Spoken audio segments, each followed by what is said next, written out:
रात के 10 बज चुके हैं और मैं हूं आप सभी का अपना शाबिज़ मलिक और हाजिर हूं आप लोगों के सामने फिर से एक क्राइम की कहानी को लेके, एक क्राइम की घटना को लेके। दोस्तों आज घर पर नहीं था, लेकिन जैसा कि आप सभी लोगों को पता है कि राजा रघुवंशी और सोनम रघुवंशी, इस समय इनकी जो कहानी है ये पूरे देश के अंदर चर्चा का विषय बनी हुई है।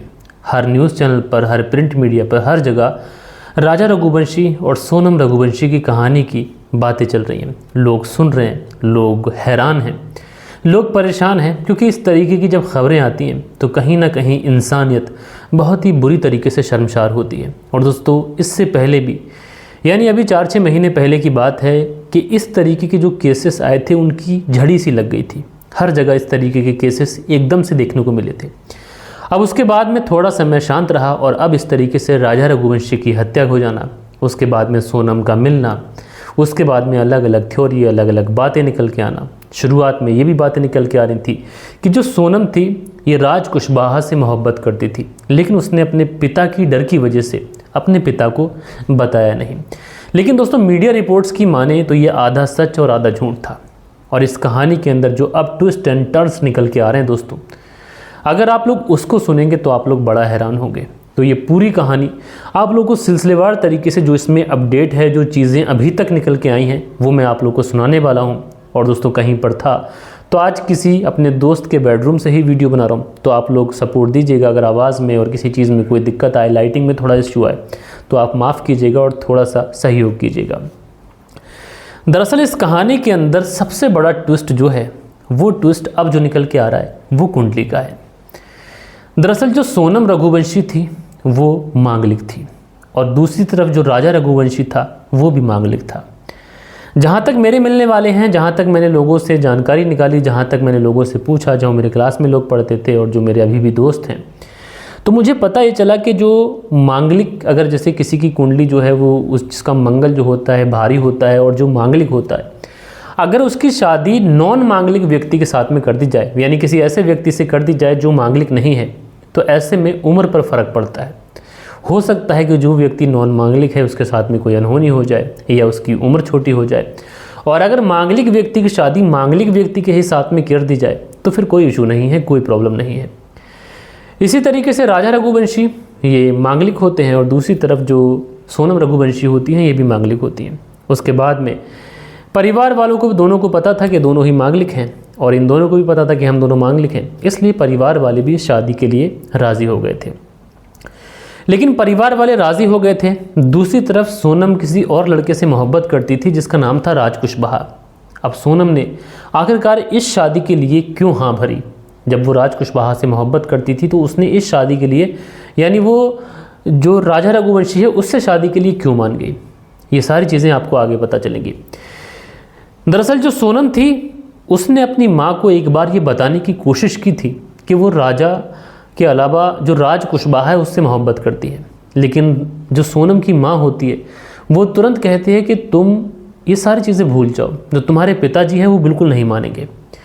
दूसरी तरफ सोनम को ऐसा लगता था कि वो मांगलिक है और अगर वो राज कुशवाहा से शादी भी कर लेगी तो उसकी प्रेमी की आयु पर फ़र्क पड़ेगा, इसलिए वो इस शादी के लिए मानी भी थी।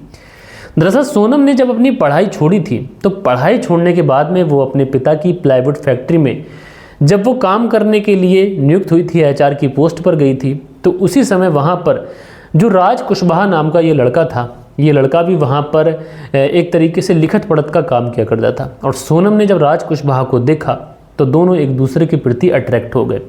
सोनम राज कुशवाहा से उम्र में लगभग 4 साल बड़ी थी। उसके बाद भी इन दोनों के बीच में मोहब्बत हुई और सोनम को कहीं ना कहीं ये लग रहा था कि अगर मांगलिक होकर वो मांगलिक से शादी कर लेगी तो ऐसे में सारी चीज़ें ठीक ठाक हो जाएंगी और उम्र भी लंबी हो जाएगी। दूसरी तरफ ये था उसको कि अगर उसने अपने प्रेमी से शादी कर ली तो उसकी उम्र पर फ़र्क पड़ सकता है, और मांगलिक के साथ में अगर शादी हो जाती है तो कहा यह भी जाता है कि अगर उसके बाद में वो लोग दूसरी शादी करते हैं तो फिर कोई प्रॉब्लम नहीं आती है। और यहीं से कहीं ना कहीं सोनम रघुवंशी के मन में ऐसी चीज़ें आने लगी।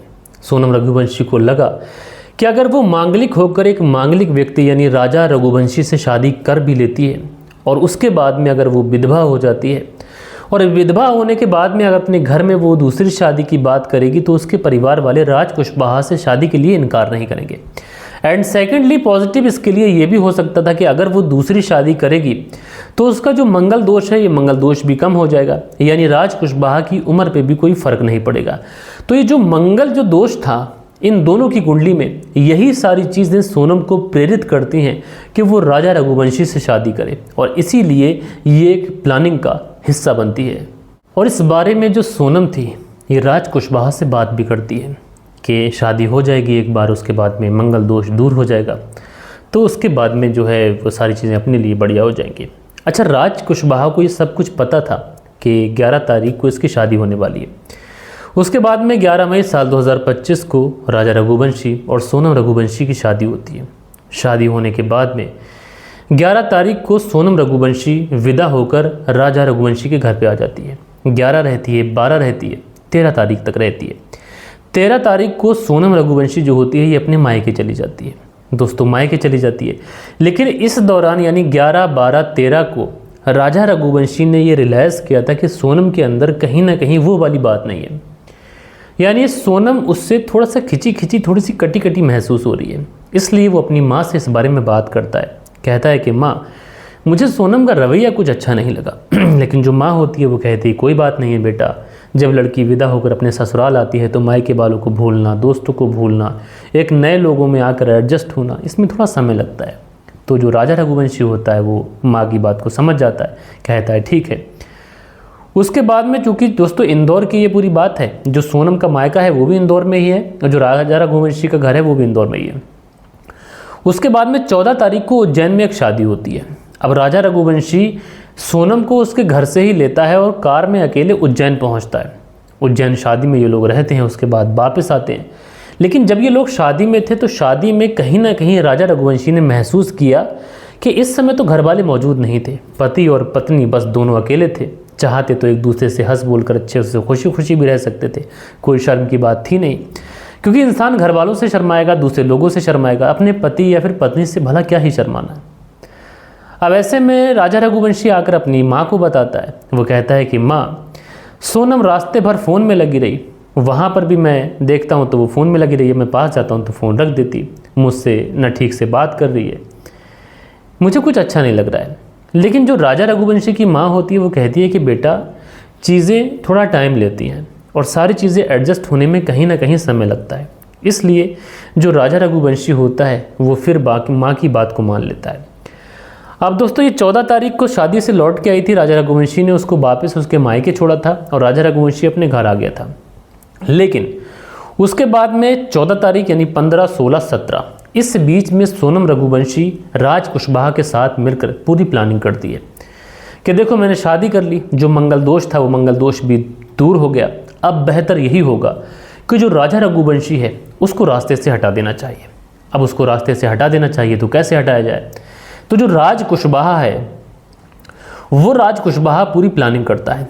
प्लानिंग के तहत जहाँ पर ये रहता था वहाँ से अपने 3 दोस्तों को राजा रघुवंशी की सुपारी देता है और कहता है कि सही समय है जो राजा रघुवंशी है उसका कत्ल कर दिया जाए। लेकिन कत्ल यहाँ नहीं होना है बल्कि कहीं दूर जगह पर ले जाकर कत्ल को अंजाम दिया जाएगा। लेकिन दोस्तों अब ये था कि दूर अगर लेकर जाना है तो फिर कहाँ लेकर जाना है, तमाम जगहों के जो बारे में ये लोग सोचते हैं। तो उसके बाद सोनम को पता होता है कि राजा रघुवंशी ने उसके सामने एक बार जिक्र किया था कि वो कामाख्या देवी मंदिर जाना चाहता है और कामाख्या देवी मंदिर अगर ये लोग जाएंगे तो वहाँ से शिलोंग दूर नहीं है। तो इसलिए जो सोनम थी ये राजा रघुवंशी को बिना बताए ही टिकट बुक कर देती है। अब टिकट बुक करने के बाद में ये राजा रघुवंशी को कॉल करती है और कहती है कि तुम कामाख्या देवी मंदिर जाना चाहते थे और मैंने टिकट बुक कर ली है, इसी बहाने शिलोंग भी घूम लेंगे और हमारा हनीमून हो जाएगा। अब जैसे ही ये सारी बातें राजा रघुवंशी सुनता है वो तो एकदम से शॉक्ड हो जाता है, क्योंकि उसको तो ऑलरेडी कुछ पता ही नहीं है कि ऐसा कुछ चल रहा है। वो अपनी माँ को बताता है, माँ भी एकदम से परेशान।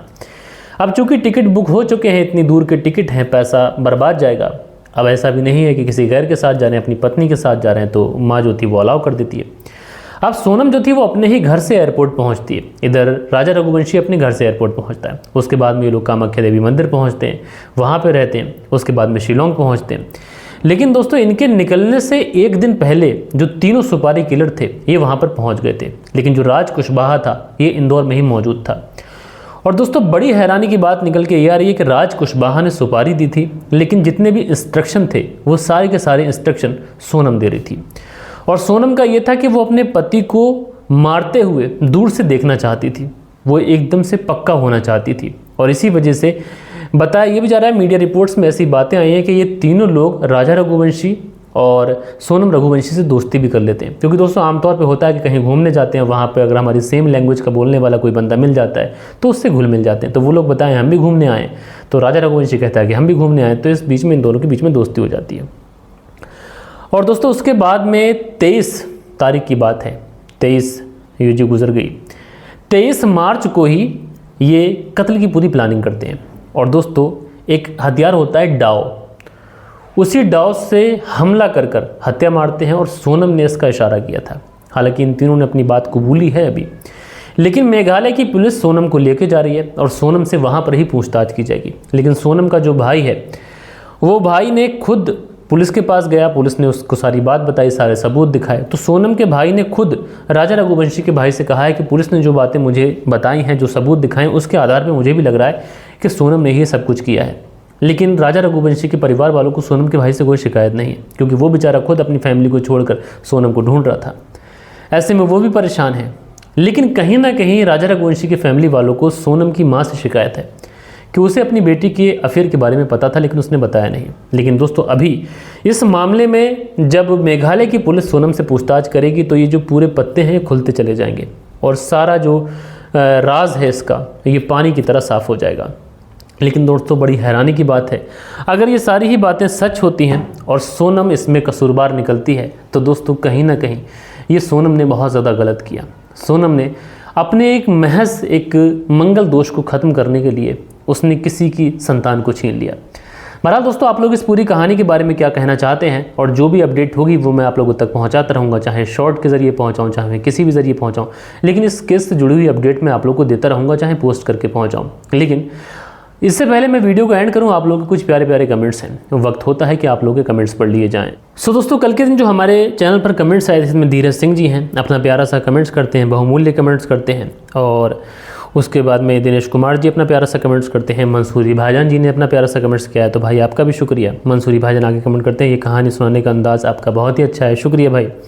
उसके बाद में YSR फिल्म यानी कि इनका कमेंट लिखते हैं बहुत बढ़िया है। और उसके बाद में अगला जो कमेंट सही है, आप बहुत ही अच्छी स्टोरी सुनाते हो, ग्रेट जॉब भाई। तो फ्रेंड्स लाइक करके ID, शुक्रिया आपका। मंसूरी भाईजान लिखते हैं, मलिक भाई आपकी जो कहानी है ये दोपहर में कई लोगों ने सुनाई थी, आपने सही बताया जी, बहुत बहुत शुक्रिया। उसके बाद में मंसूरी भाईजान लिखते हैं, मलिक भाई आपकी बात सही है, दोपहर में कई लोगों ने कहानी सुनाया था, बहुत बहुत शुक्रिया। साजिददार जी हार्ट बनाते हैं, शुक्रिया। देव कुमार जी लिखते हैं, टू एक्सप्लेन स्टोरी सुनाई है, सभी जानकारी दी है भाई, शुक्रिया आपका। मंसूरी भाईजान लिखते हैं, गुड जॉब भाई, तो मंसूरी भाईजान जी शुक्रिया। दिनेश कुमार जी लिखते हैं, भाई आप मेहनत करते रहो, बेस्ट ऑफ लक, तो दिनेश कुमार जी शुक्रिया आपका। उसके बाद में अगला जो कमेंट्स है मंसूरी भाईजान का लिखते हैं, मलिक साहब हम आपको सऊदी अरब से सुनते हैं, तो शुक्रिया आपका। राजा सोलंकी लिखते हैं, भाई मैं मान गया आपको कि ऐसे सुनाई जाती है कहानी, लव यू भाई, 4 बार सुन ली आपने अलग आवाज़ में सुनाई, तो शुक्रिया आपका भाई। उसके बाद में अन्नू भाई हैं लिखते हैं, मलिक साहब कहानी अच्छी है पर इसकी आगे की पूरी कहानी सुनाना, आखिर क्या हुआ था इनके साथ, हम इंतज़ार कर रहे हैं। अनु भाई जोधपुर राजस्थान से, तो शुक्रिया भाई। जैसे भी अपडेट होगी मैं आप लोगों तक लाता रहूँगा। लेकिन जितनी भी ये अपडेट मैंने आप लोगों को सुनाई है ये सारी की सारी सोर्स के द्वारा आई है, अभी इस मामले में कोई ऑफिशियली कोई अपडेट नहीं आई है। उसके बाद में दिनेश कुमार लिखते हैं, नमस्कार भाई साहब बहुत बढ़िया कहानी है भाई, सुनाएं आप आपको और लव यू डर, तो शुक्रिया आपका। स्माइलिंग वीवर लिखते हैं, अस्सलाम वालेकुम भाईजान, कैसे हो आप, big fan, love you bro, all the best, तो स्माइलिंग वीवर जी भाई वालेकुम सलाम, शुक्रिया आपका। प्रियंका सिंह लिखते हैं, थैंक यू भैया, इस टाइम निकालकर सबका कमेंट्स पढ़ते हैं, कोई और कमेंट्स नहीं पढ़ता भैया, तो प्रियंका सिंह जी शुक्रिया आपका। मैं अपने व्यूवर्स को अपनी फैमिली मानता हूँ इसलिए सबके कमेंट्स पढ़ता हूँ। दिनेश कुमार लिखते हैं, my wife also like your story, तो दीप आपकी वाइफ है, उनका नाम मुझे याद है, तो शुक्रिया आपका। दिनेश कुमार आगे लिखते हैं, भाई आप हमारी फैमिली को बहुत बड़ी होने वाली है, हम आपको बहुत पसंद करते हैं, तो दिनेश कुमार जी शुक्रिया आपका। स्माइलिंग वीवर हैं, स्माइलिंग वीवर लिखते हैं, इंसान अब किस पर भरोसा करेगा, शुक्रिया आपका, आपने कमेंट्स किया। उसके बाद में अगला जो कमेंट्स है YSR का फिल्म्स करके है लिखते हैं, मैं पहले ही बोल दिया था कि वाइफ की कातिल निकलेगी। आपने देखा होगा कि मेरा जो पहला कमेंट्स था वो यही था कि लड़कियां प्रेशर में शादी करती हैं और बेकसूर लड़के की लाइफ ख़त्म कर देती हैं। शुक्रिया आपने अपना कमेंट्स किया, लेकिन इस कहानी के अंदर ही बहुत ज़्यादा ट्विस्ट एंड टर्न्स आने वाले हैं। श्रेय शर्मा लिखते हैं मलिक भाई जी ट्रेंड चल रहा है पति को मारने का। श्रेय शर्मा आगे लिखते हैं क्या पता कल हम में से कोई यकीनन उठ गया। सुनील त्यागी जी हैं राजा रघुवंशी का क्या दोस्त था। बालेश्वर बिहारी लिखते हैं मलिक साहब जी नमस्कार सर जी, आज की कहानी सुना लेकिन समझ में नहीं आया, फिर कल सुबह में सुनेंगे। यानी समझ में नहीं आया था, फिर कल सुबह में सुनेंगे। शुक्रिया आपका। सुनील त्यागी जी ने लिखा है आज लड़कियों ने हद पार कर दी है। रेनू सुनील त्यागी शेनावल शहर से। सो दोस्तों ये कुछ प्यारे प्यारे कमेंट्स थे जो कल के दिन आप लोगों ने किए थे। आशा करता हूँ कि आज की जो कहानी है आप लोगों को ज़रूर से ज़रूर पसंद आई होगी।